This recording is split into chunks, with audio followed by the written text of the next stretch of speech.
Всем привет! Меня зовут Игорь Позер, и, наверное, тема рейва, она вообще волнующая, и мне давно хотелось порассуждать и поговорить, чтобы был какой-то диалог, рассказать какие-то свои мысли и услышать отклик обратный, потому что когда сам много лет вовлечен в какой-то культурный акт, в рейв, то его нужно обсуждать, чтобы, возможно, улучшать, чтобы понимать вообще плюсы и минусы. И на самом деле я готовился. Ну, я записывал определенные тезисы, про что буду сегодня рассказывать. И интересно, что на прошлой неделе вот мы записали интервью со многими очень, это не все, понятно, ребята, но очень многие вовлечены в это в рейв в Беларуси, и мы записали несколько интервью. Я в некоторых моментах в голове изменил свои точки зрения, поэтому попробую, конечно, пройти по своим тезисам, но посмотрим, что получится. Это довольно интересно рассуждать на эту тему. Вообще, наверное, начну с каких-то вообще теорий и того, что я бы вкладывал в понятие рейв. Это, это большой вопрос, конечно. Наверное, рейв — это уникальный для каждой страны социокультурный феномен. Это яростный, иногда спонтанный музыкальный акт, и в первую очередь это грань личной ответственности, которая перетекает в коллективную свободу, и это очень важно, потому что свобода одного человека заканчивается ровно там, где начинается свобода другого. Ну, вообще, конечно, рейв, это группа людей, объединенных какими-то общими идеями, музыкальными зачастую, и воодушевленных духом свободы, и немножко, я бы сказал, магии каких-то вот обрядов, повторяющихся, тех же пластических движений, там, диких племенных танцев и так далее, потому что это интересное состояние, повторяющееся движение, повторяющийся бит, он вводит в то понятие, которое называют трансом. И это было еще 1000 лет назад, да, люди садились, били в бубен, входили в какие-то состояния расширенного сознания, более глубокого общения, понимания, это очень интересно. Ну, вообще рейв — это довольно политизированное движение, да, которое выросло из Англии, из Европы. И, в общем-то, там совершенно иные законы, и в принципе, это как бы довольно политизированная была движуха. У нас в Беларуси все наоборот, но, как я уже сказал в начале, это рейв, он очень уникален для каждой страны со своими законами, со своими культурным наследием, музыкальным и так далее.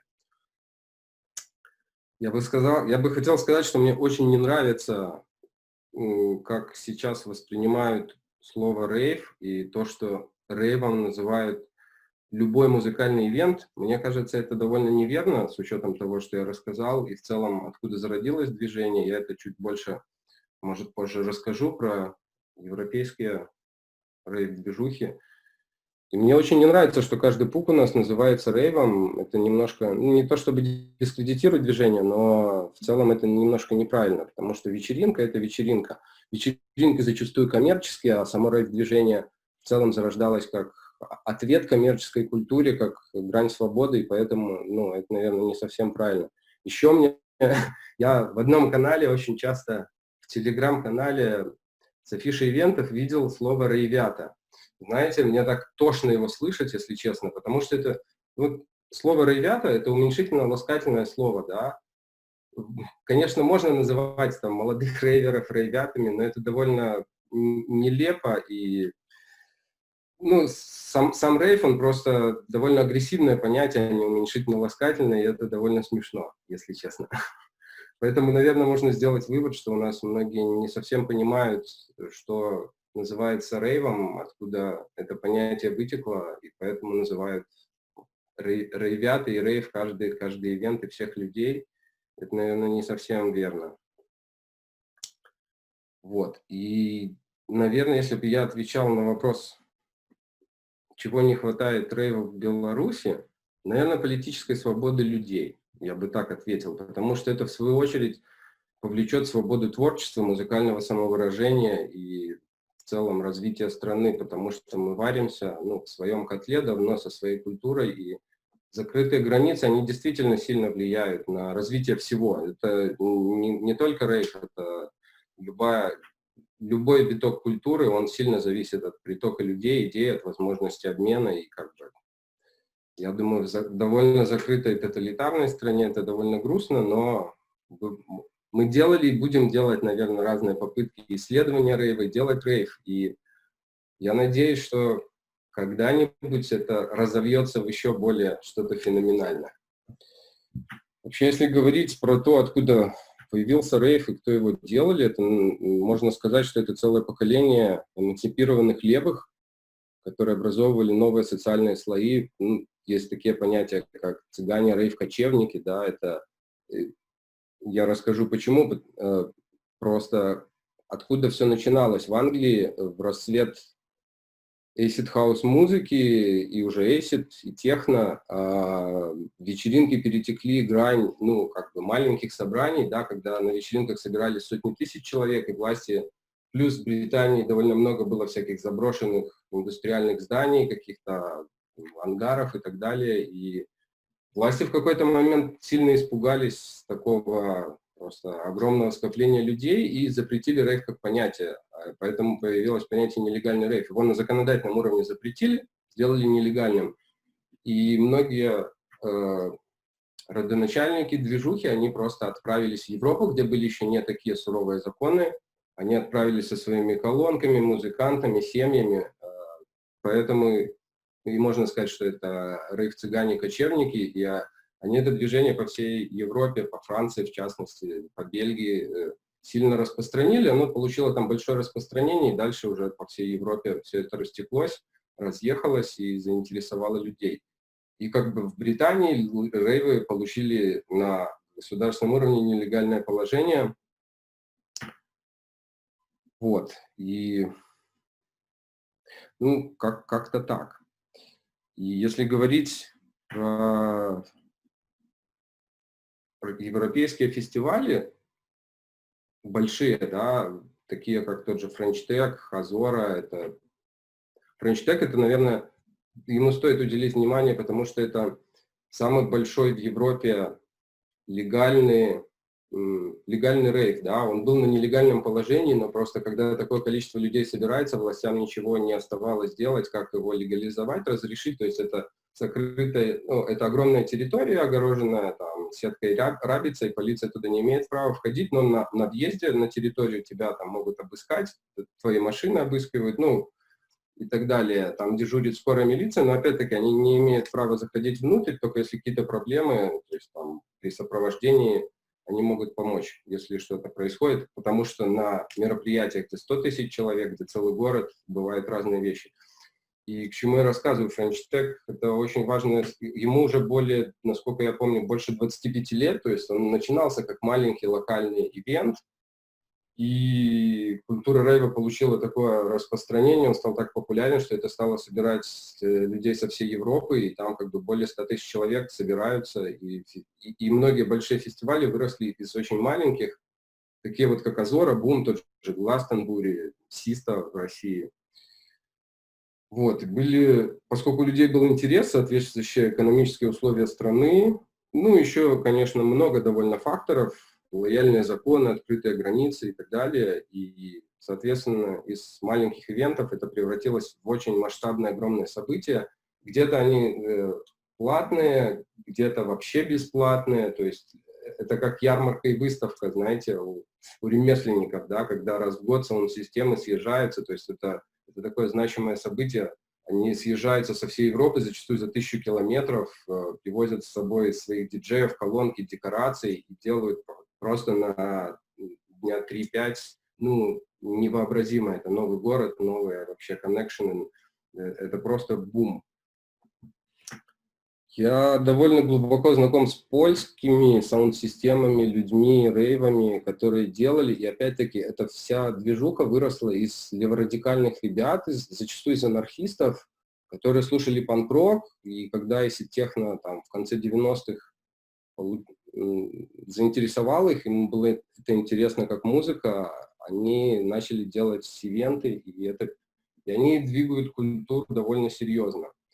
Есть еще много, на самом деле, особенностей интересных вот в той же Польше. У них есть целые эмансипированные гей-тусовки, да, которые делают рейв-движение, то есть там ЛГБТ-комьюнити. Польша вообще очень уникальна, при том, что она католическая, да, но есть ЛГБТ-комьюнити, которые делают рейвы, причем это панк-роковые ребята, это уникально, это интересно, и респект им за то, что они продолжают это делать, сопротивляться, в том числе государству на каком-то уровне, потому что Польша это тоже не лучшая страна для этого всего. Вот, это если вкратце.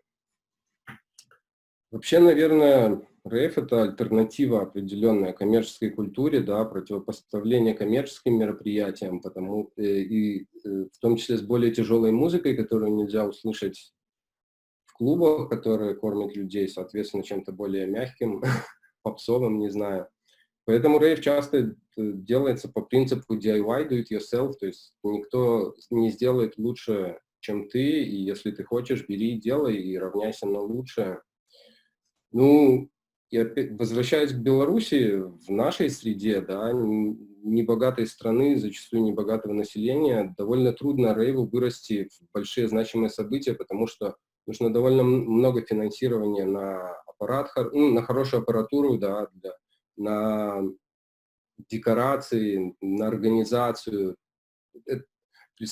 Очень много, при масштабах, да, фестиваля 100 тысяч человек, можете представить, сколько, например, мусора остается и какая там должна создаваться инфраструктура еды, туалетов, душей для людей, чтобы им было комфортно там 3-5 дней находиться, причем люди с разных стран, которые съезжаются, это требует больших усилий и зачастую специфических и законов, и финансирования и так далее. Наверное, именно ввиду экономической бедности, то есть рейвов нет в определенных странах, как, например, Казахстан, там, Монголия, я не знаю, и так далее. Это довольно легко коррелирует как бы с интересом людей. Вот. Следующий момент, что я бы хотел затронуть, это музыка и диджеи. Скорее даже диджей. Просто диджей, как и любой другой музыкант, зачастую для слушателей и публики это определенные идолы, кумиры, возможно. Не всегда, но зачастую. И люди их слушают мнения, хотят на них равняться, и это довольно важно, потому что идеи, которые диджеи могут нести в массы, могут быть как позитивные, классные, так и деструктивные. То есть и та культура общения и вообще их подачи очень сильно важна, чтобы не дискредитировать движение. Соответственно, если там диджей пропагандирует употребление наркотиков так или иначе, всем будет хотеться на них равняться, и, ну, вы понимаете, к чему это ведет. И наоборот, можно проповедовать, там, не знаю, вегетарианство, гуманное отношение к природе, экологии, взаимопомощи. Соответственно, люди будут, и социум, который будет вокруг этого формироваться, будет только лучше расти и развиваться. Опять-таки, политические взгляды можно нести со сцены, да, коммерческие, любые в целом. И это довольно важно понимать. Ну, я надеюсь, здесь много людей, кто это поймет и услышит, и это довольно круто, что мы можем... Культура не сама где-то происходит, мы ее сами делаем. И как мы ее построим, да, как мы лошадь назовем, так она и поскачет. Вот. Следующий пункт такой неприятный, но я все равно хочу про него поговорить. Наркотики. Это часть, ну, это всегда была часть музыкальной культуры, как определенный, не знаю, побочный эффект массовых скоплений отдыхающих. Люди хотят расширить сознание, люди хотят отдыхать, и повторяющиеся рейвы зачастую могут вести к очень негативным в сумме последствиям и дискредитировать движение и так далее. И, например, это тоже неприятный факт, но это факт. Многие европейские саунд-системы зарабатывают, ну, не только тем, что продают там пиво и еду на мероприятиях, но это просто легкий дешевый бизнес, поэтому продают наркотики. Это довольно грустный факт, но другой монетизации, опять-таки, некоторые мероприятия не придумали. Что с этим делать, я не знаю. Это, наверное, становиться всем лучше и думать головой, но это дискредитирует движение в каком-то смысле. С другой стороны, есть в разных странах лояльность законов, да, и в нашей стране просто мы думаем, что это, ну, абстрактное зло, Хотя в целом пример Чехии, Голландии или многих других стран, где многие вещества легализованы в каких-то масштабах, наверное, и они более чистые, соответственно, наверное, может быть, это не так страшно в целом, потому что люди всегда, опять-таки, рейв-движение зародилось на стыке изобретения там МДМА и кучи еще других веществ, и вот это вот глобальное, не знаю, состояние эйфории и причастности к какой-то магии, ну, оно, наверное, круто. Если можно приходить к нему еще какими-то другими способами, это вообще замечательно. Ну, в целом, трудно сказать, как у нас к этому относиться. Наверное, каждый сам за себя должен это решать. Я еще хотел рассказать про социокультурные особенности. Это довольно интересный тоже феномен и момент, когда люди на рейвах налаживают культурные связи. Я не раз наблюдал, как люди знакомятся, общаются, у них появляются новые творческие, художественные, самые разные виды коллабораций, когда появляются целые семьи или распадаются.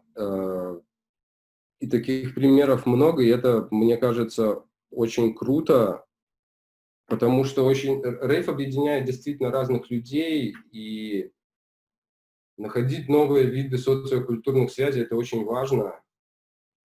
И мне кажется, это круто, это формирует наше общество в определенном смысле.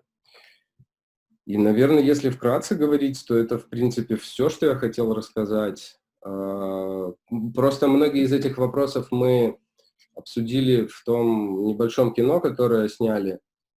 И я предлагаю его посмотреть, а потом мы можем обсудить все вместе какие-то важные вопросы. Не знаю, поговорить вместе, как нам сделать рейв круче, и важно ли это вообще. Очевидно, это важно. Йоу! Ну хорошо, тогда сейчас я включаю видос, да, типа. Меня нормально слышно, да?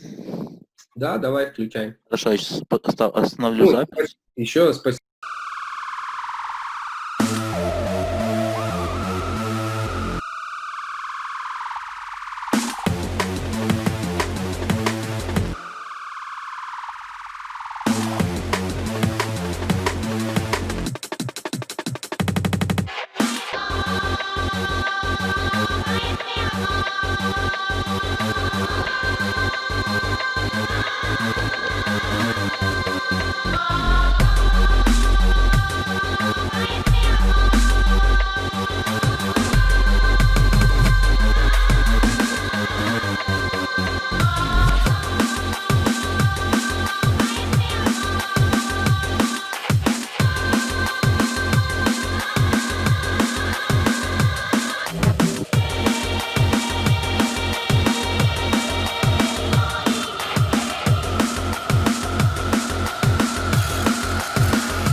Скажи, как ты видишь рейв, что это для тебя вообще? Ну, для меня рейв — это в первую очередь какое-то место обмена энергией, такое энергетическое поле, где одни люди отдают другим, кто-то получает, кто-то ее прожигает, кто-то регенерирует. Вот. Если вникнуться уже в саму глубь вопроса. Как-то так. Я подготовилась, одела кепку и сережку. То есть такой тоже как перформанс такой, да? Да. Наверное, когда я первый раз побыла на рейве, мне было, наверное, лет 19, сейчас мне 28, я подумала, что вау, как такое может быть, что ты приходишь куда-то и ты свободен. То есть я изначально считаю, наверное, что рейв — это свобода. То есть я никогда в жизни, наверное, не связывала там рейв с политикой, антиполитикой. То есть вообще никогда об этом даже не думала. Мне всегда просто казалось, что вот ты, приходя на рейв, ты свободен, тебе ничего не нужно, потому что это не специальный рейв, который там, знаешь, все эти мероприятия, типа фестивали, где есть копы, где есть там скорая помощь. Ты просто подвластен себе, музлу, и что, и ты можешь своих демонов выпускать, наверное. Для меня вот это вот самое важное, что ты можешь... Это внутренняя свобода получается, да? Ну да. Может банально, но оно так и есть на самом деле. И вообще рейв, наверное, для меня еще это объединение людей, и не простых людей, а вот каких-то вот своих людей, поэтому на рейве всегда ты стремишься на рейв. Но на рейв попадают люди, кто хочет туда попасть. То есть есть какие-то странные, там, случайные, но в целом это, наверное, как раз те люди, которые... Ну, слушай, свобода мысли, какое-то видение другого, да, то есть не официального, не такого, как в клубе там можно сделать, а вот посыл. Ну, я с этим согласен тезисом про свободу просто. Для меня это просто, точно... знаешь, еще ты говоришь, что это, типа, иногда люди попадают неожиданно туда. Я вот просто тоже в какой-то момент жизни туда тоже неожиданно попала, да, и я очень счастлива этого, потому что если бы я не попала, есть люди, вот которых я знаю, они прикольные люди, но они только недавно узнали про рейв, и я говорю, блин, ребята, вы столько вообще в жизни потеряли, они говорят, вот так как-то не срослось, вот мне очень сильно повезло в какой-то момент, что меня кто-то туда привел, ну, то есть это такое. Ну, рейв для меня это как-то в первую очередь атмосфера, ну, кроме музыки. Вот, если брать, то рейв для меня в первую очередь это атмосфера, то есть люди, попадая на рейв, ну, они попадают в некую атмосферу, там, которую, собственно, я как организатор должен создать, вот, чтобы людям там было интересно не только слушать музыку, вот, но еще, в принципе, там находиться. Вот. Ты же, можно я спрошу, уточню? Есть же вот такое мнение, да, там даже из старых фильмов, каких-то документалок про рейверов, там из Британии первых. Ну, то есть атмосфера... Мне хочется добавить к этому слову атмосфера свободы, потому что в первую очередь это какая-то личная ответственность, которая переходит в коллективную свободу, да, и этот акт вообще рейва, это, наверное, атмосфера. Ну да. Ну, кроме волшебства, там, музыкального и прочего, это, наверное, свобода в себе, в голове и вокруг. Ну, в принципе, да, ну, снова же, это вот кому как, ну, кто-то, да, вот в это вкладывает некую свободу.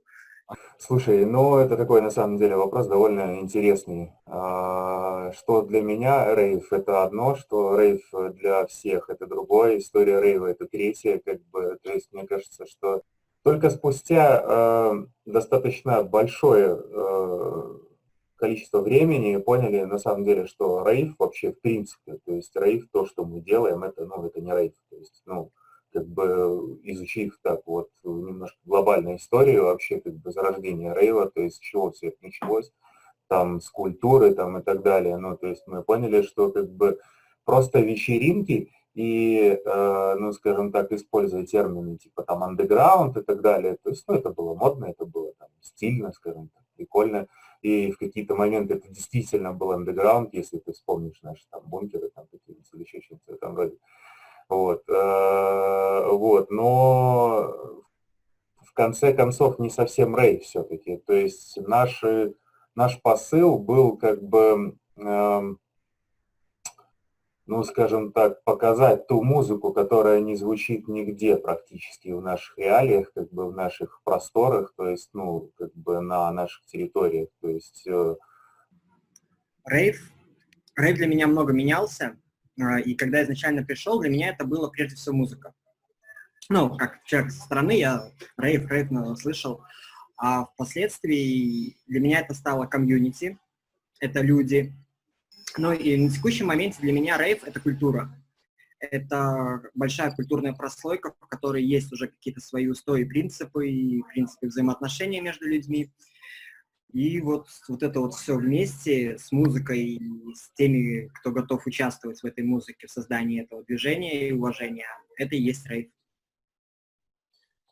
Расскажи, зачем ты это делаешь? Вот какой посыл ты в эту обрядовость вкладываешь? Ну вот. Скорее желание мозга как-то напрягаться, находить какие-то нестандартные задачи, чтобы их решить, что-то создать новое, ведь рейв проходит, и уже появляются какие-то мысли, что было не так, что можно исправить, и это дает толчок к следующему, это просто даже зависимость, особо уже не объясняешь мозгу, зачем ты это делаешь, просто делаешь, потому что ничего другого пока что не делается. Но это же все равно часть хобби, да, получается? То есть, Да, ну, хобби нет, конечно, мы это... говорим, понимаешь, мы говорим, ну, не то чтобы в контексте как бы некоммерческой культуры, да, или минимально коммерческой, то есть это не основная деятельность там за деньги, это все равно какая-то часть большого желания тебя делать это для людей. Верно Да. я понимаю? Да, ну, возвращаясь к первому вопросу, это все же регенерация энергии. Вот, я ее аккумулирую, например, и воссоздаю в каких-то организациях. Вот. И потом я просто ее, выложившись, получаю обратно. Опять же, тот же процесс обмена всем руководит. Ну, блин, мне вообще все равно кажется, знаешь, вот мой первый рейв, который я вообще сделала, мне исполнялся 21 год, и я подумала, блин, а почему я не могу сама поехать в лес, взять колонки, взять пару там диджеев? Я помню я не знаю, помнит это Секьют или Христ, вот мне исполнялся 21, мы поехали, на полянку, и я позвала их играть. Я не помню, по-моему, денег им платила, как бы я с ними особо была не знакома, но когда мне вином поставил звук, там стоял пенек, 2 колонки, и приехал Христ, я говорю, садись на пенек, короче, вот тебе там что, и они вот так вот играли с компа, вот просто с этого, это было забавно, но для меня уже это был рейв, потому что нас там было человек 20, и играла музыка, и мы как-то, знаешь, все украсили, и даже не было каких-то супераппаратов, даже не было стола, блин, но это был рейв уже.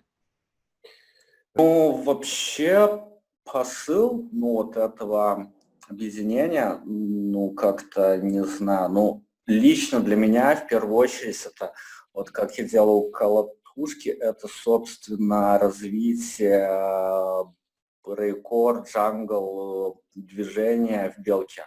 Вот, почему? Потому что, у нас как-то с этим, на самом деле, туговато. Например, там снова же, если взять техно, так, очень много есть разных техно движух. Взять хаус, очень много. Вот любой стиль музыки, вот кроме джангла и брейкора, вот как-то, что ли, даже обидно, что как-то вот обходят. Вот. Поэтому, да, для меня, наверное, самое главное – это развитие культуры вот этого ломаного ритма, скажем так. И плюс каких-то, скажем так, для меня лично еще сопутствующих стилей – это техно, это хардкор, спидкор, френчкор.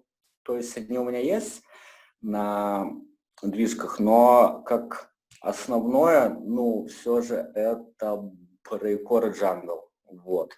Я испытывал гордость за людей, которые брались, знаешь, пытаться людям показать что-то такое маленькое, интересное, аутентичное, непопулярное. Наверное, ты из таких людей. Круто. Наверное, да, наверное. Играли вообще такую музыку, которой у нас в принципе нигде больше нет. Ни в клубах, ни в барах, ни на каких вечеринках. То есть, если везде играет какая-то коммерция, то мы всегда старались уйти в какой-то андеграунд. То есть, это был там драм-н-бейс, там и так далее. Недавно спорил в Фейсбуке, не спорил, но такой вел диалог там про то, что такое андеграундное звучание, потому что у меня в голове был очень четкий термин такой андеграундное звучание. Вот и ты сейчас говоришь, и в итоге сразу людьми не пришли ни к какому консенсусу, да.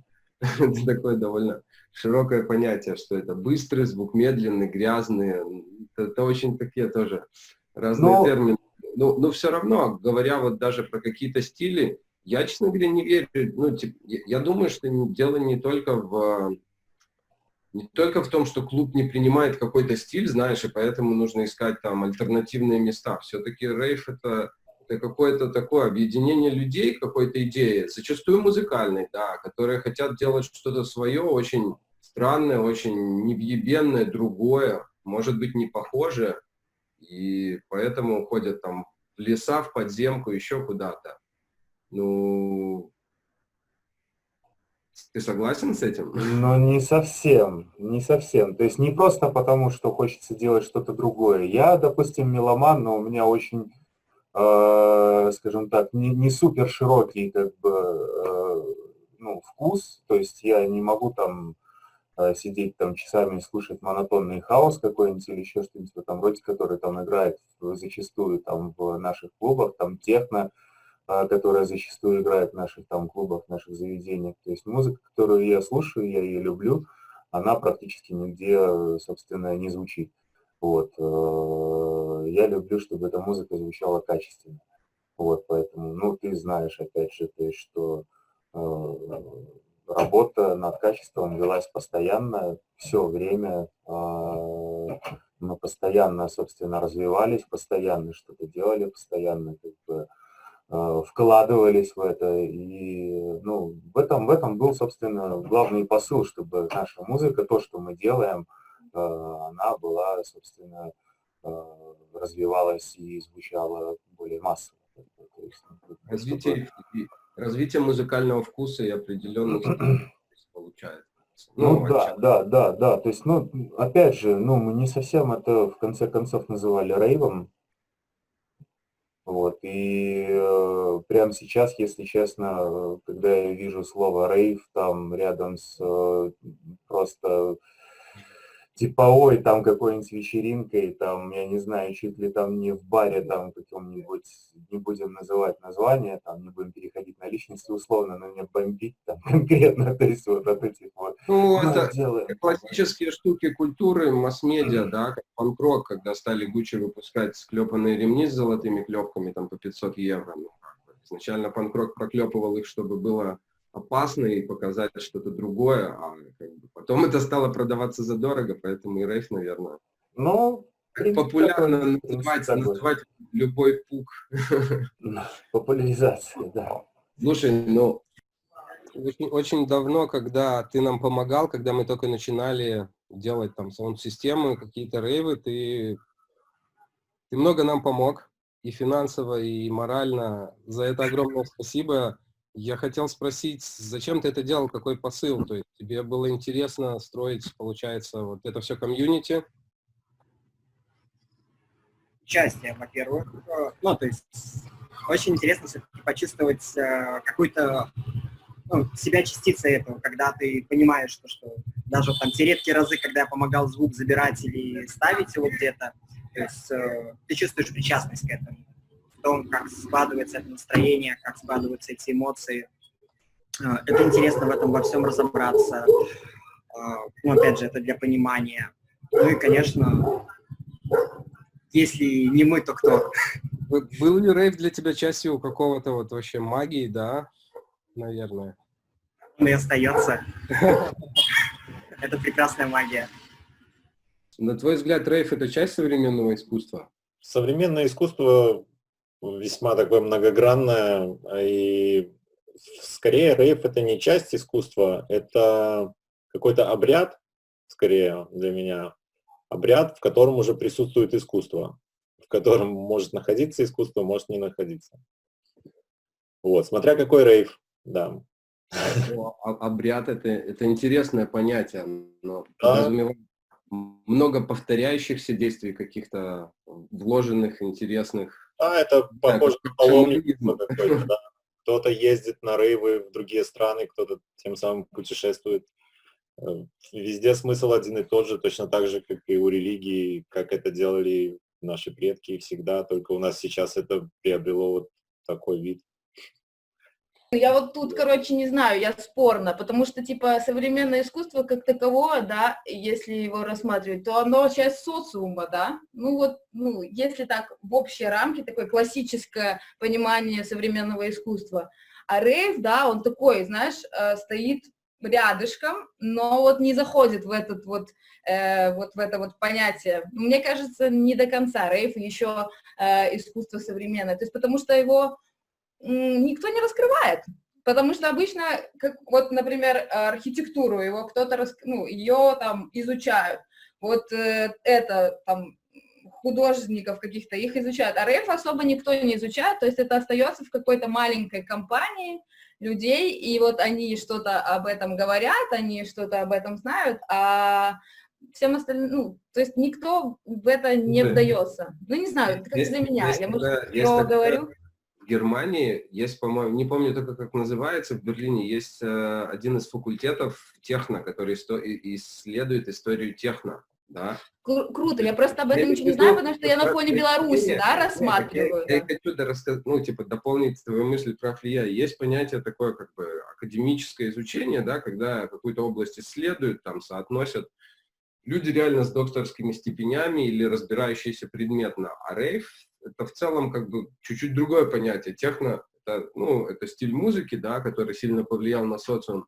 А рейв — это какой-то отдельно... Я просто с тобой согласен. Это частично такое отдельно стоящее какое-то социокультурно-музыкальное явление, которое не изучено, но мне хочется верить, что вот... Его можно изучить, типа, да? Да, что вот такие, ну, кроме самого рейва, что там мы когда-то делали или будем делать, такие беседы, они направлены на то, чтобы людям подумать, услышать разные мнения друг друга. Ну да. Изучить. Да, это по-любому. Почему? Потому что, ну, рейв уже как-то немного, что ли, отходит от того понятия рейва, которое было в 90-х. То есть сейчас рейвы это огромные сцены, это огромное количество разных музыкантов. Так? Ну и в первую очередь, ну, почему искусство? Потому что каждый движ, ну, это, ну, там, например, там взять Девкон, там, или Терминатор, так, вот, где там огромная сцена, где вот сцена, это, ну, там... Это голландско-бельгийские фестивали, да, если... Да. Вот, ну, поэтому, да, это часть искусства, даже не часть, это искусство, ну, вот, это, в принципе, даже вот что-то вот отдельное. Ну, за этим ты не пойдешь в картину-галерею, так, но ты идешь там в клуб или там, не знаю, на ангар, вот, ну, и, собственно, ты же, ну, точно так же, вот, как вот в галереях, ты приходишь и смотришь на все это. Ну, это, что ли, не знаю. Момент уникальной атмосферы какой-то, да? То есть Да. Большой фест, не знаю. У меня вот почему-то все равно с какими-то другими видами, областями искусства хочется сравнить. Вот как театр, есть постановка какая-то, спектакль, он готовится, а потом приходят люди, смотрят, испытывают эмоции, ощущения, и как бы вот эффект вау. По сути, наверное, рейв — это похожий акт. То есть кто-то готовится, делает, люди приходят ради испытания ощущений самых разных, от музыкальных там до каких угодно, и получают вот этот эффект вау. Ну да. Уникально. Скажем так, считаю, что он является частью современного искусства, как, ну, скажем так, ну, это родоначальник большинства музыкальных направлений, если так можно назвать, как бы, ну, то есть именно на рейвах, собственно, они зародились, именно за счет рейвов, именно благодаря рейвам, то есть они живут сейчас. То есть... Ну, ты уже говорил, что это часть культуры, а вот именно как современного искусства. Я думаю, да. Раньше так точно, сейчас он немножко уже трансформируется больше все-таки как масс-культуру в какой-то мере, то есть и пропадает какой-то момент самовыражения где-то, может быть, людей в рейве. Ну, потому что растет общая планка культурности всего, и тем самым появляются ограничения различные. Но, тем не менее, да, это является искусством, как то же самое, там, создание системы, раскраска, создание декораций. Каждый участник движения, он думает, как ему выглядеть, как выхлестнуть свой образ и вот это вот свой внутренний мир. То есть, ну, это в любом случае является уже искусством. С каких людей, с каких социальных слоев рейв может объединить? Насильно никто как бы не присутствует, не учитывая определенные какие-нибудь разовые обстоятельства и так далее. Все туда приходят с большего добровольно. Видимо, для них это тоже какой-то лучик света в жизненном пути, и что-то их туда притягивает. Кто-то любит просто так отдыхать, а кому-то также нравится создавать, и он там может создавать. Вот. И также и это объединяет людей, что там соединяются и действенные люди, так сказать, и просто отдыхающие, и все слои там себя чувствуют, в принципе, нормально. Не самое ужасное место, где можно находиться, и не самое плохое времяпровождение, которое можно придумать. Вот. Но в первую очередь это просто заинтересованные люди, просто интерес. Единственная составляющая. Ну, и интересы, чем они объединяются? То есть вот обменом энергии, да, настройкой новых каких-то коннекшенов между людьми. Да. Ну, людей, кто понимает, кто, например, понимает, что такое музыка, как она влияет на него, и как она влияет на других людей, и это заставляет всех соединяться. Следующий вопрос классный, мне он нравится. Что такое музыкальный оргазм? Ну, музыкальный оргазм — это, можно сказать, как бабочки из ушей, весьма таким литературным определением, да. Ну, это когда попадает... Нет, музыкальный оргазм — это когда совпадают несколько составляющих, таких как локация, твое душевное состояние, и звук, и музыка, и окружающие люди. Вот, тогда наступает настоящий музыкальный оргазм, когда совокупляются воедино вот эти вот компоненты. Ну, блин, это такое, знаешь, мне кажется, для каждого такое сакральное, ну, это просто, когда, если на физическом уровне, да, то ты просто, я не знаю, это как, я ничего не знаю про нирвану там особо, потому что я там не медитирую, у меня такого не было, выхода из тела там особо какого-то, но когда ты испытываешь музыкальный оргазм, то ты понимаешь, что ты всеми клетками вот в этой музыке, что ты, по сути, есть музыка. У меня вот часто бывает на самом деле, потому что я настолько люблю музыку, я не понимаю вообще, как люди могут без музыки, потому что музыка всегда есть, она всегда играет, и на рейве в особенности, ну и даже на любых тусовках в клубах, в принципе, я могу тоже получить музыкальный оргазм, если это вот музло, которое тебе доставляет, и ты просто... Я часто думаю, что я есть музыка, потому что я еще люблю танцевать, и, короче, когда я танцую, мне иногда кажется, фух, я победила бы все конкурсы танцев, и, короче, вообще так здорово музыкой быть. В общем, для меня, наверное, музыкальный оргазм — это когда ты понимаешь, что ты часть этой музыки, и ты вообще, возможно, она и есть, поэтому, ну, как-то так. Музыкальный оргазм, ну, это когда, там, не знаю, слушаешь трек, так, и тебя, ну, настолько цепляет, что у тебя аж вот на руке вот волосы дыбом начинают вставать. Вот, но это вот, собственно, это музыкальный оргазм, что ли. Потому, ну, и очень часто испытываю, особенно вот, ну, во время сетов. Когда сам играешь, хочу спросить, когда ты сам играешь или слушаешь кого-то? Ну, чаще, когда сам играю, ну, то есть вот когда играешь и видишь, вот, что вот есть вот это вот от людей дача, так, то прямо ж так, что ли, заводит, что ли, это вот как наркотик, что ли, не знаю. Это Может, волшебство. поэтому, может, я там, не знаю, этим занимаюсь уже сколько, ну, с года 2006-го, это уже 14 лет выходит. Это было неоднократно с каждым, скажем так, мероприятием, с каждой какой-то работой на данный момент. То есть надо знать, кто сейчас в прокате работает. То есть с каждым разом мы этого добиваемся все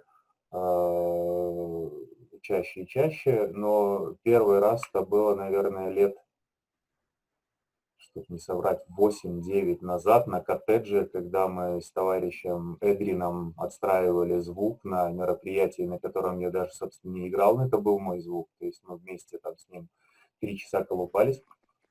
И мы достроили его до такой степени, что, ну, то есть это очень специфическое помещение было, очень максимально специфическое. То есть оно все угловатое было, оно все бетонное.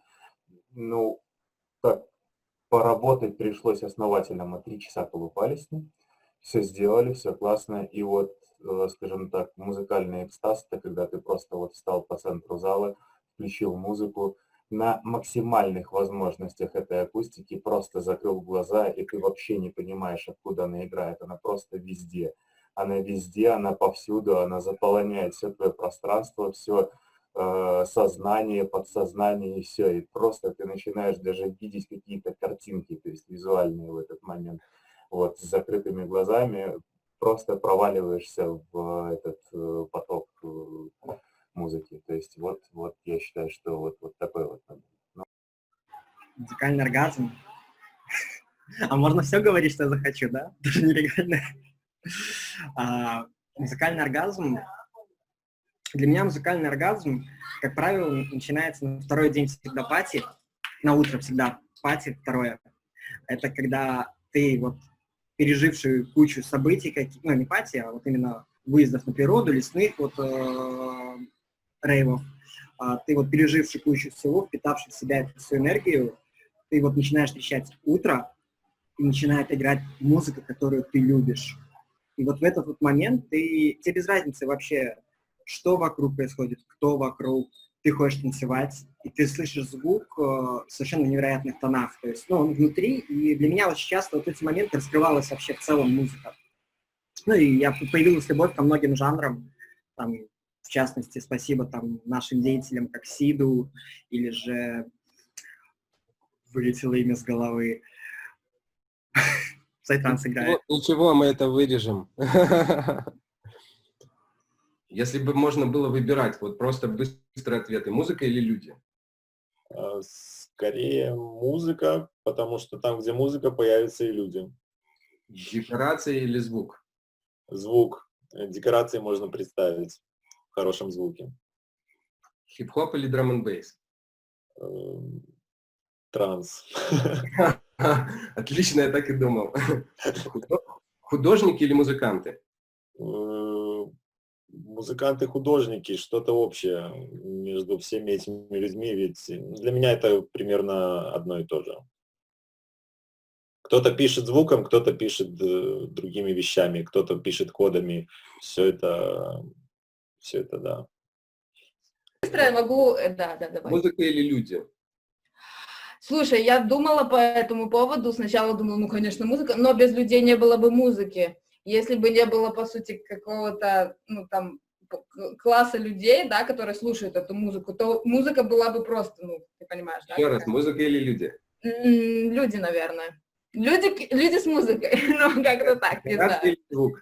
Что еще раз? Декорации или звук? Блин, я тут тоже вообще однозначно не могу сказать, потому что обычно, короче, на звук больше, потому что звук же тебя, по сути, наполняет. Но для меня очень важна декорация. Как ты мог заметить, на наших каких-то танцполах и рейвах мы всегда на это какой-то делаем упор, потому что это визуально еще кайф. То есть ты можешь, кроме звука, еще получить какие-то другие эмоции. Ну, то есть, ну, вообще, конечно, звук, потому что без него бы и не было и декораций.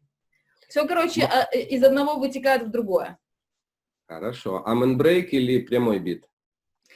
Блин, слушай, я наверное, больше прямой Здесь бит. здесь все вопросы, короче, с подъебосом, понимаешь? Они специально так, ну, построены. Я сам неоднозначно бы ответил на каждый из них, поэтому... Блин, ну я очень люблю амен-брейк на самом деле, но я не могу долго под амен-брейк. Я не могу вот вытерпеть всю тусу до утра, я все равно куда-нибудь уйду, но когда я приду, я, ну, опять, типа, покайфую, а на прямом бите тебе легче просто, понимаешь, ты можешь делать что угодно, но не факт, что ты очень сильно в него вливаешься, то есть ты такой где-то походил, туда пришел, тебе под него комфортно, ну, вот ну, наверное, для меня больше прямой бит, да. Пиво или Да, квас? как бы, Пиво или квас? Квас, вообще, я пиво вообще не люблю, Быстрые ответы. да. Художники или музыканты? Художники, потому что художники музыканты.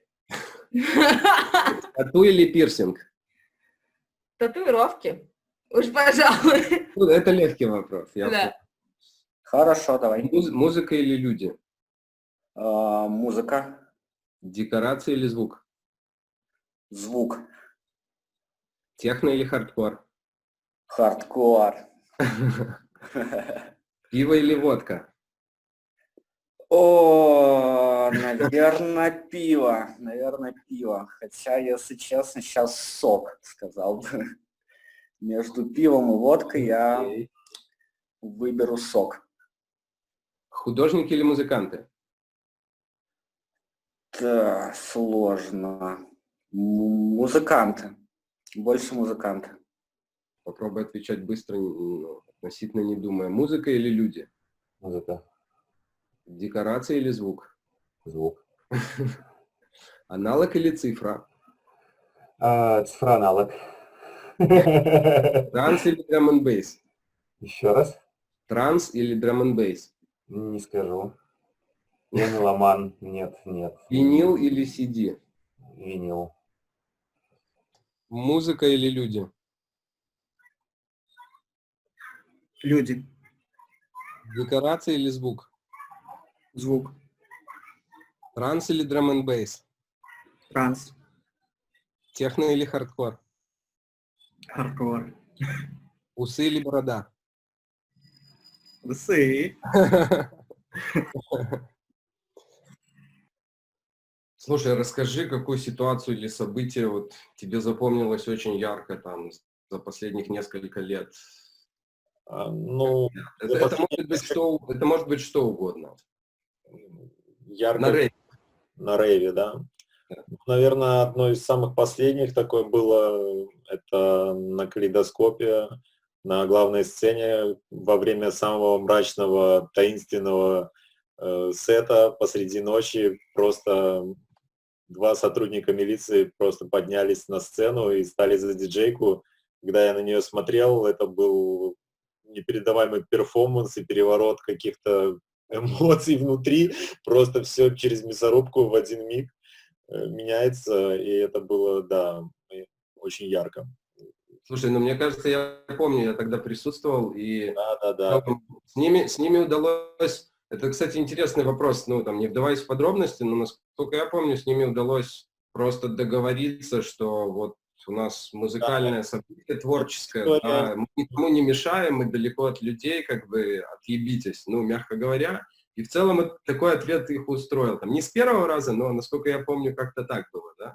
Да, ну, как бы они, да, 2 ночи приезжали, но они приезжали конкретно по вызову и пытались найти что-то не то, но мы просто проводили время на частной территории, и как бы кроме уровня звука никаких претензий они не могли предъявить, и как бы уехали с этим. Но они хотели продолжить пообщаться, что-то там найти, но как-то, видимо, они не очень заинтересованы были, и все как бы... Все хорошо кончилось. Ура, рейв победил хотя бы в одной маленькой войне. Вот когда был Билтек, первый раз, когда мы делали танцпол, помнишь, с головой свиньи? Да. Вот я помню хорошо, что мне было так важно, когда ты к нам пришел и сказал, блин, ребята, вы не умеете особо играть, ну, потому что мы особо, ну, там, знаешь, мы поставили аппарат, кто умел играть, тот умел, кто не умел, тот пробовал. В этом, типа, был прикол, что мы делали, как бы, этот танцпол для себя, чтобы поиграть. И когда ты пришел, сказал, блин, вы так постарались, потом пришел Сикс, сказал, блин, вы так постарались, и это, вот это кайф, мне кажется, ну, это такие, ты такой думаешь, заебись, это я сделала, ну, то есть, круто. Ну, это такое яркое событие в плане А? У меня уши чуть-чуть покраснели, говорю, мне так стыдно, что я такой выебистый был, знаешь, ходил и такие свои очень категоричные мнения выражал. Сейчас я чуть иначе мыслю, но видишь, это дало толчок с другой стороны к тому, чтобы много кто что делал интересного. Класс. Так да, Интересная ну блин, история. ты помнишь, сам ты мне сказал такое, блин, мы вот делаем всегда упор на музыку, а вы этим вот танцполом нам дали понять, что еще нужно и декорации тоже делать. Ты помнишь, какой у нас был вырванный танцпол вообще, короче? Вот это вот все мы просто привезли из Тюза. Я помню, это был какой-то, блин, сюр немного, но То есть оно вы так закатывало. какой-то этот театр, да? Да, театр. Тюз Театр юного это зрителя. театр юного зрителя. Вот оттуда списали некоторые, ну, вещи, и они вот были там у нас, я помню, это бархатная скамейка, ну, то есть это вообще прикол, да. Я, Ну, Юрий, наверное, все хочу пояснить. То есть ты, Юра, представляешь, да, это лес, какие-то бархатные вот скамейки, огромная плюшевая голова свиньи там, причем... да, здоровенная такая, из нее это вытекают лес, железные, это да, полностью такие трубы. реализм. То есть это выглядело очень круто. Ну да. Не, ну конкретно на этом я не был, но я же был на других андеграундных Да, рейвах, да, естественно. я просто поясняю. Даже у меня какие-то там даже воспоминания сейчас, типа. Ну, вот я в основном был на который Перистальтика организовал, Перистальтика. Типа. Мгм. Мгм. Классные воспоминания. Да. О, ну слушай, самое яркое, наверное, это как я Шранс слушать начал. Это движуха была, по-моему, слушай, вот если честно, я не вспомню, это был где-то год, наверное, 2008. Вот, делали этот движ, Эвтаназия делал Делос, вот, и приезжал поляк Томаш Ги. Томаш Ги, зовется вроде так, если мне не изменяет память. Вот, и, короче, вот я не знаю, вот я прям очень запомнил этот движ. Почему? Потому что раньше до этого движа я техно не слушал вообще. То есть ни прямую бочку, ни хардкор. Вот как-то, а Можно там вот я уточнение. помню... Шранс, по сути, это тяжелая, индустриальная, грязная техно быстрая. Ну, да.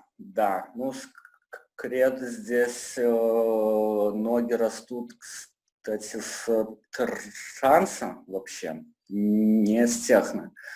Поэтому созвучное название такое шранс, транс, вот, это как бы больше пошло с транса именно. Вот смесь транса и индастриал. Вот, я помню, как пришел на движ этот, мы вроде с Плахой очень сильно напились водки, вот, и я там просто танцевал без остановки, не знаю, часов так пару, и мне вот прям, не знаю, там вся атмосфера, вот звук, вот все, что было, оно вот просто для меня, оно экстра совпало, все было, и вот так прям аж отпечаталось, что ли. Вот да. Вот это вот, наверное, одно из самых ярких. Всплывает на самом деле прям сходу, наверное, мероприятие Руины 3, о котором мы уже многократно все уши прожужжали, как бы в какой-то момент все друг другу, потому что как бы тусовка получилась очень большая, очень много людей ее посетило, как бы, и они все вспоминают такие, типа, блин, вот было круто. Вот, и прям бум, потому что мы этого всего не ожидали. Какой это год? Год, так, да, исполнил. Год это, наверное, где-то 2010 был.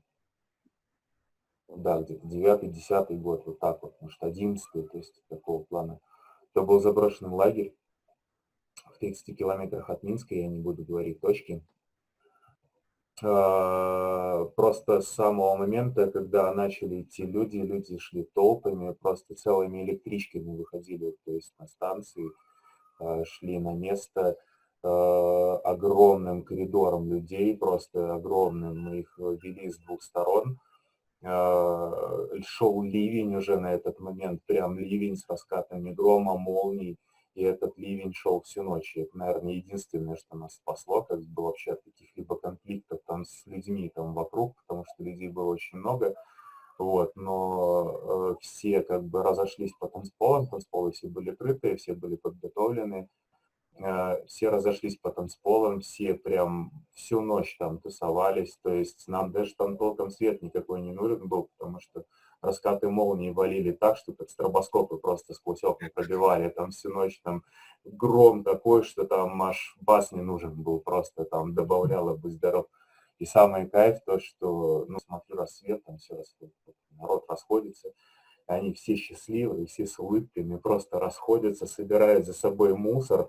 То есть вот все люди, которые приехали, все не оставили нам там полный трэш, чтобы мы там еще там неделю там убирались, они прям все с собой забрали мусор, все сознательные, все счастливые, уходили, благодарили, мокрые просто с ног до головы, как бы все равно счастливые, уходили там домой, там увозили этот мусор с собой, как бы, то есть, ну, вот.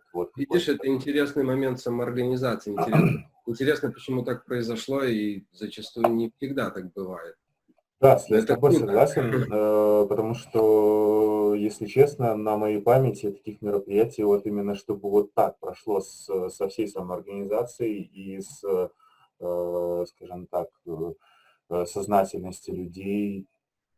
Ну, я думаю, что ты помнишь и сам, ну, было очень немного, то есть. Первое, что у меня, конечно, всплыло в голове, это полянка, на которой меня в кислоте поставили работать на баре. Вот. И в тот момент я как бы, ну, я всю ночь проработал на баре, и я видел очень много людей, которые были внутри, и сумел с ними пообщаться. И, конечно же, это был просто невероятный опыт, когда ты стоишь, и у тебя все плывет, разъезжается, и плюс тебе подходят настолько разные прекрасные люди. Это было очень запоминающееся событие. Представляю такой опыт. Ну, на тот же вопрос, что запомнилось очень ярко, я помню, когда мы делали ивент вместе, как мы встряли на тачке. Мы по неосторожности и усталости, после того, как целую ночь лил дождь, огромная машина подъехала посреди танцпола, мы стали грузить звук. И когда мы его загрузили, просто мы увидели, причем 2 танцпола, это очень много колонок, это серьезный вес, как машина просто села в грязь, а сил не то чтобы выгружать нету, сил вообще нету. И это было довольно феерично, как мы пилили поддоны, там ее выкапывали, какие-то байкеры приехали нам помогать. Да, я это помню. Это очень фееричный момент, я вот просто почему-то его помнил. Самое прикольное в этом моменте то, что тоже как бы никто тогда не разбежался, нас осталось относительно немного, все равно никто не разбежался, несмотря на то, что машина была под самую крышу, все стоят ржут, просто как кони, мы разбираем эту машину, я помню, выгружаем эти колонки, там выкапываем эту машину, выкопали. Я помню, что она заехала на горочку, там метров 200, и все. Ну, то есть и туда надо носить эти колонки. И все собрались, и давай таскать эти колонки туда, загружать, короче, в эту машину. Но было клево все равно, тоже что. Слушай, а чего, на твой взгляд, не хватает рейву? Ну, в Беларуси или вообще, или вот как ты думаешь? Больше качественных людей, которым... Свободных людей, да, которые готовы что-то делать, то есть качественные... Да, которые хотят вложить, например, свою саккумулированную энергию для кого-то. То есть, если процент таких людей будет увеличиваться, я думаю, это положительно скажется на тенденции развития и вообще каких-то дальнейших трансформаций рейв-культуры в Беларуси. Да. Ну и, конечно, не хватает какой-то коммерческой отдачи, если честно. Я думаю, у нас не совсем те бюджеты по сравнению с другими странами, даже чтобы что-то организовать, ведь даже на элементарные вещи, не говоря уже о каких-то прибылях, это уже откидывается в сторону. Ведь, как мы знаем, энергия это тоже, деньги это тоже саккумулированная энергия, просто переведенная в другую форму. Ну, просто могу дополнить чуть-чуть. По сути, у нас очень много, как бы, всей движухи делалось на основных принципах DIY, do it yourself, то есть, ну, пока ты сам не сделаешь, как ты хочешь, там, картину, рейв, какой-то акт, не знаю, музыкальный, пока сам не сделаешь, никто за тебя не сделает. А вот культура DIY, она очень крута, но зачастую она все равно базируется на каком-то не знаю, в финансовом благополучии самих же организаторов, и зачастую все делается как бы со своего кармана, и довольно грустно. Ну, у нас в целом музыкальная среда не такая, как там в Британии, например, где музыкой люди действительно зарабатывают, у нас на заводах многие зарабатывают, там, в IT, еще в разных сферах. И это уже просто хобби, в которое вкладываются свои деньги. Наверное, нету... Просто организаторы могли существовать, не говоря там уже о шике и прочем, существовать этой деятельностью, это было бы весьма неплохо. Да, это был бы отличный маленький, мелкий бизнес. Почему вот мы, например, делаем UMC, и у нас там просто кулебяка. То есть ты можешь в один час услышать там драм энд бейс, в другой час будет на этом же танцполе играть техно. То есть мы вот взяли немножечко и начали просто смешивать, потому что люди-то одни пришли на рейв, например, там 100 человек, и они слушают и это, и это, и это, и кому-то это может не нравится, он пошел отсюда куда-то там погулять, а пришел другой слушатель. И вот мне кажется, что рейву, наверное, чуть-чуть не хватает разнообразия, музла. То есть я как-то один раз в жизни только была на техно-рейве, то есть реально вот чисто техно одно играла, и это был рейв, типа, что удивительно, потому что техно обычно играет, в клубах, да, и мне понравилось, слушай, это было прикольно. Вот, поэтому, как бы, типа, определенный, выжиматься в какой-то определенный стиль и делать там только драм н бейс, например, или там только там техно, мне кажется, вот можно просто добавлять. Хотя там, не только, конечно, там есть подстили, да, ты понимаешь, но вот такую кулебяку, может быть, кому-то не закатит. Я согласен с тобой, разнообразие. У всех есть просто подстили, там, знаешь, кто-то в черное одевается, у каждого свои фишки. Но Да. в целом разнообразие интересно. Если все будут одинаковые, то как бы это путь в тоталитаризм, наверное. Блин, слушай, я вспомнила этот момент, как ты сказал, кто-то в черное. Я была на Вичауте в Москве, мне нравится Вичхаус, я всегда поддерживала эту культуру. И я приезжаю, и все в черном, чувак, а я в разноцветных шмотках, в олимпийке цветной, там, в Пустили кепке. туда? Меня пустили, да, потому что, а что, у меня билик есть. Но на меня все так смотрели, я просто не понимала, почему я не могу в своих шмотках, в которых я хожу, вот прийти, зачем обязательно вот это вот все. Ну, короче, немножко была белой вороной, но как бы похуй мне. Осознанность рейверов. Объясню, как бы скрывать не буду, нормальная тема, что когда делаешь движуху, так, и ставишь платный вход, в день просто начинается аврал, звонят, пишут какие-то мало знакомые люди, и все спрашивают плюс, все хотят зайти бесплатно. Вот. И самая проблема в том, что у нас все хотят, чтобы было как в Европе, вот, но платить за это никто не хочет. Вот, мы можем выставлять какие-то вменяемые ценники на вход, чтобы это там организатору...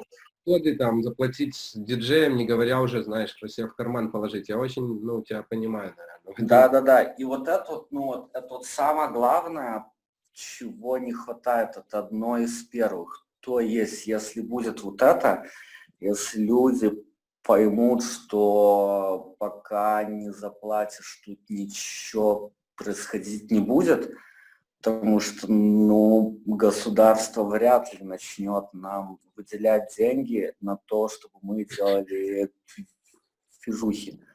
Поэтому здесь как бы все в наших руках, вот, и как бы как только появится эта осознанность, будет все остальное. Будет и лучше, вырастет и качество движух, появится больше музыкантов. Почему? Потому что они будут видеть что-то в этой музыке, но там это востребовано у нас. Они могут монетизировать свое творчество здесь. Вот, а не где-то там в Европе или где-то в России, там в Украине, там, не знаю, в Китае. Можно вопрос тогда. А ты не думаешь, что это может тогда очень легко и просто перерасти в какую-то самую обычную коммерцию, каких у нас много? Нет. С одной, просто я поясню свою мысль. С одной стороны, да, когда появляются деньги после определенного рейва, после какого-то, что ты сделал, можно всегда его вложить в следующий, позвать классного артиста с Европы и так далее, но ведь всегда есть шанс того, что пропадет это уникальный кусок культуры, и эти деньги пойдут кому-то просто в карман, и как бы и похер. Ну смотри, здесь как бы больше зависит от самого организатора и что он преследует, ну, те цели. Если там у орга цель самообогатиться, то, ну, как бы оно к этому и придет, ну, вот как, Ну, представь, например, вот нет, как бы представь, там я, смоделируем например, или ситуацию. там, ну, Представь, смоделируем ситуацию, ивент делается большой, пусть это, скажем, рейв, но за очень маленькие деньги, да. Тут уже очень тонкая грань, где андеграунд, где нет, это коммерция или нет, но представь, что там 2000 человек планируется прийти, и там ищется площадка или лес, и там столько звука на это рассчитано, и вложены какие-то средства, но не все же эти 2000 человек знают, какой организатор, как он потратит эти деньги, себе в карман он положит или нет. Это же просто люди. Нет, ну, Это вот да. такая тонкая для меня всегда была грань, и мне интересно, ты очень смело говоришь, что это никогда не вырастет в коммерцию. Мне кажется, это легко может вырасти в коммерцию, и глядя на многие ивенты белорусские, ну, это так и есть. Ну да, но вот снова же повторюсь, здесь все зависит от организатора. То есть вот мне лично, например, я как бы не хочу обогащаться за счет там колотушек. Я их делаю, ну, что ли, ну, не для денег, в общем. Ну, как-то если там хотел бы заработать, то как минимум начал бы это все двигать иначе, и, соответственно, была бы иная музыка, соответственно, были бы иные люди. А какая? Более мягкая для всех? Что ты имеешь в виду? Ну да, больше фастфудное бы делал бы что-то. Ну, как-то, ну, здесь можно срубить денег. Ну, а здесь, ну, у меня цели этой нету, в общем. Я хочу просто, чтобы знали, что в Белке есть джангл, есть он офигенный, есть брейкор, и он офигенный, есть, собственно, колотушка. И на ее стоит сходить. Ну, это как, что ли, ребеночек мой. А на своих детях зарабатывать, ну, как-то не знаю. Если бы ты хотел заработать, то мы бы с тобой сейчас здесь не сидели и не общались. В тот момент вообще вопрос как бы в фрипате. То есть, если везде как бы ходить, ну, условно, с оралом, кричать, что это все бесплатно, все люди так подумают, что все, что происходит, это все бесплатно. Что колонки, которые ты привез сюда, тебе достались бесплатно, генератор бесплатный, бензин, ты там сил никаких не потратил, то есть, ну, как бы никто ничего, они все считают, что это правда бесплатно. Вот, то есть все, что здесь происходит, это ничего не стоит. Как бы. То есть это обесценивается и труд, и подход, как бы, и все. То есть если, скажем так, ну, не то чтобы принудительно, но объяснить, что донат – это то, что заставляет нас двигаться, как бы. Ты же вспомни момент после мероприятия, когда какие-то ребята задонатили тебе там, ну, небольшую, но такую, как бы, то есть внушительную сумму, то есть ты прям вот аж расцвел прям такой, что вот, ну, вот все-таки есть сознательные люди, которые вот, ну, с пониманием относятся к ситуации. Как бы, то есть... Не, ну это, наверное, еще важный момент, посыл организаторов, да, как ты назовешь, что называется, лошадь, так она и поскачет. Но... Да, совершенно верно. Именно поэтому у нас мы как бы никогда не называли... То есть, наверное, вот такие просветительские вообще какие-то беседы, как у нас, они полезны, чтобы люди понимали важность и организаторов, и события, и усилий каждого. То есть, ну, это, наверное, тоже имеет место быть. Надо про это общаться еще. Чего, на твой взгляд, не хватает рейвов в Беларуси?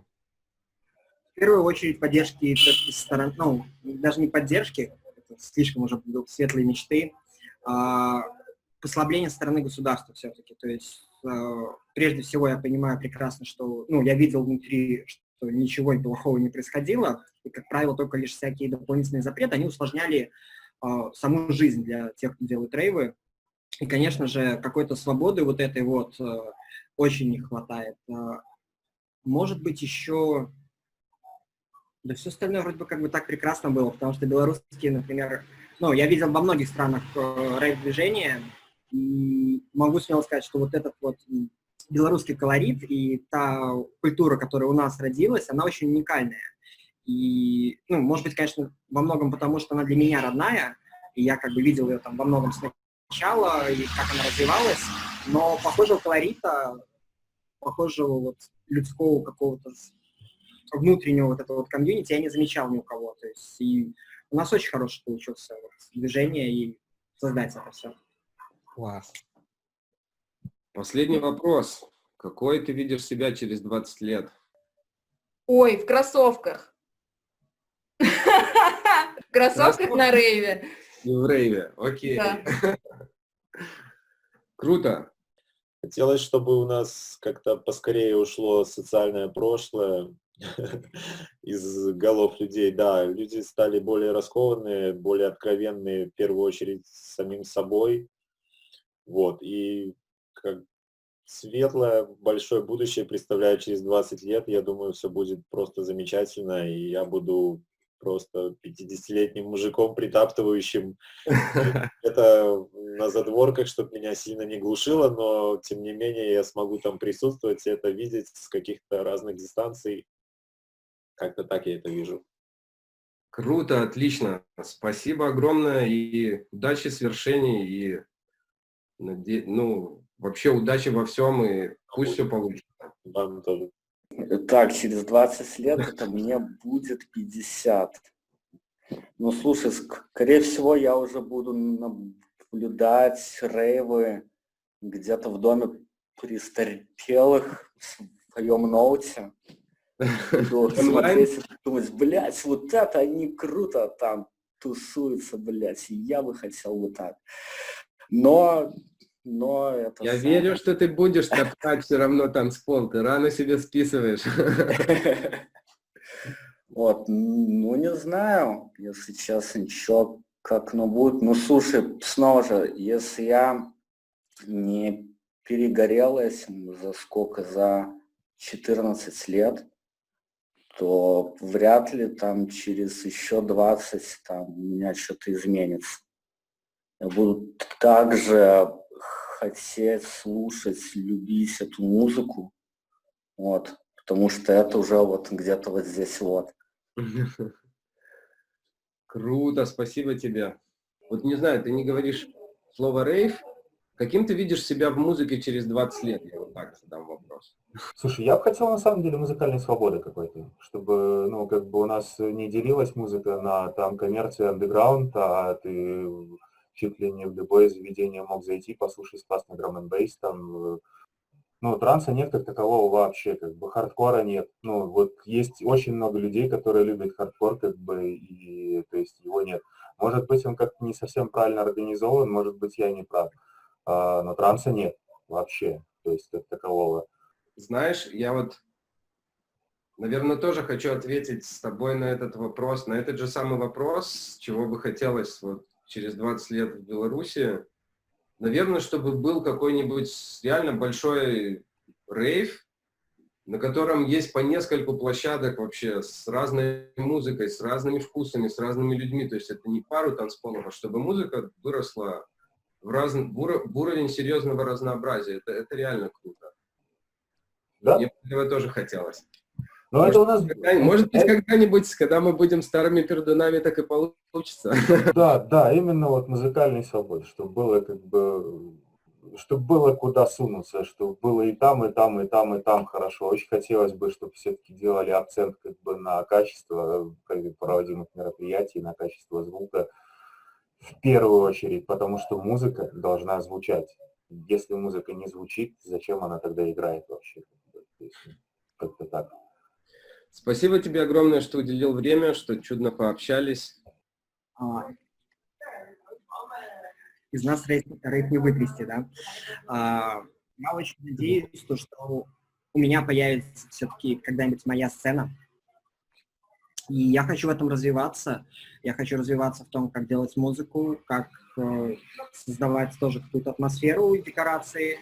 И я вижу в том, то, что, ну, как участника, то есть как того, кто доносит, уже, ну, через 20 лет я буду матерым волком.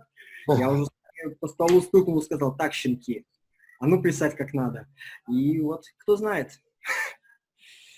Звучит заманчиво. Спасибо тебе за ответы. Спасибо тебе большое за вопрос. Отлично.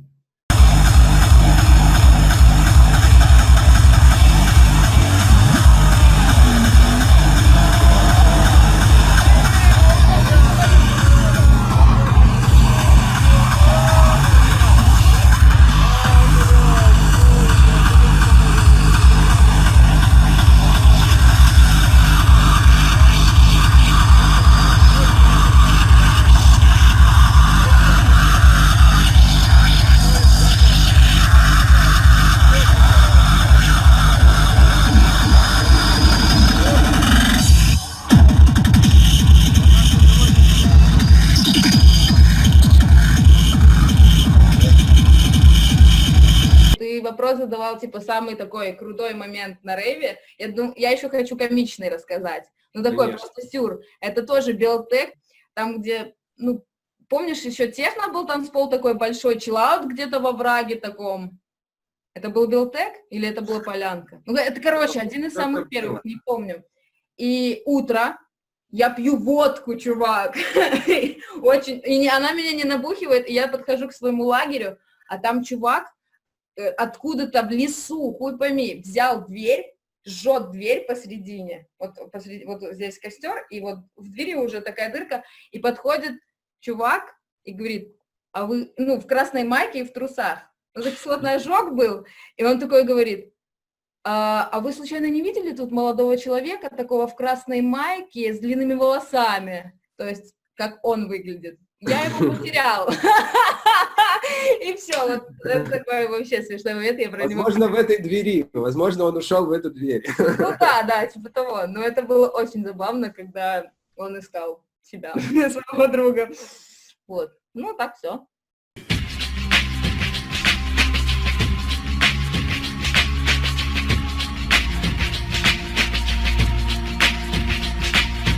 Yo, you got a problem? You got a problem with blasting that damn music? My fault, man. My fault, my ass. If I catch you playing that shit again, I'm gonna give you a fucking noise pollution ticket.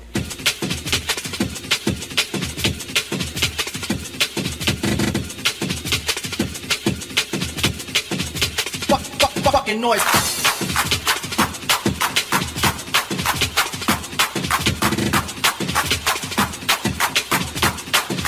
Fucking noise pollution ticket.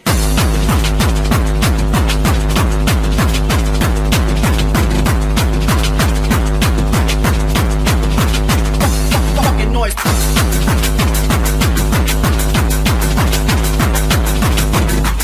Yo, Vin, come take this ride to sandwiches with me. I'm gonna let you check out this new tape I just did.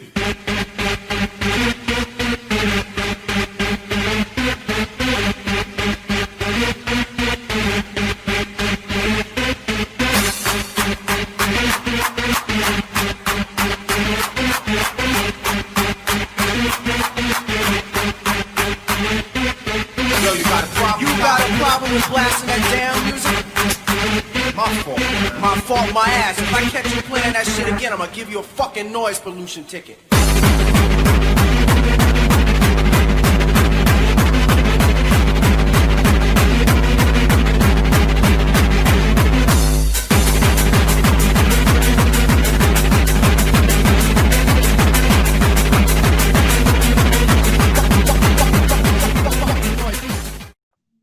Так что, получается, будем заканчивать, да? Типа, все? Ну, наверное, в принципе. Так, может, ты что-нибудь еще хотел там напоследок сказать? Слушай, не, я уже наговорился, если честно. Ну, спасибо всем. Да. Я надеюсь, снимут границы. Вообще, в принципе, все страны восстановятся. Я надеюсь, что мы когда-нибудь сможем все вместе самоорганизоваться и придумать что-то классное, большое и стоящее, и сделать лучше всегда. Я прав. Да. Не, ну мой вопрос последний, типа, так ты сам вообще рад, типа, что мы как бы сделали этот ивент, короче? Ну, конечно, рад. Конечно, здорово это. Это круто Да. очень. У-ху! Я все равно надеюсь, что все это было очень интересно и полезно, ну, тем, кто здесь, и, может, приведет к лучшим последствиям, может, мы начнем ценить и труд оргов, и вкладывать деньги и силы, и, может быть, все будет лучше. Ну да, короче, я тоже как такой наблюдатель со стороны, конечно, сказать, участник. Было очень интересно, спасибо, короче.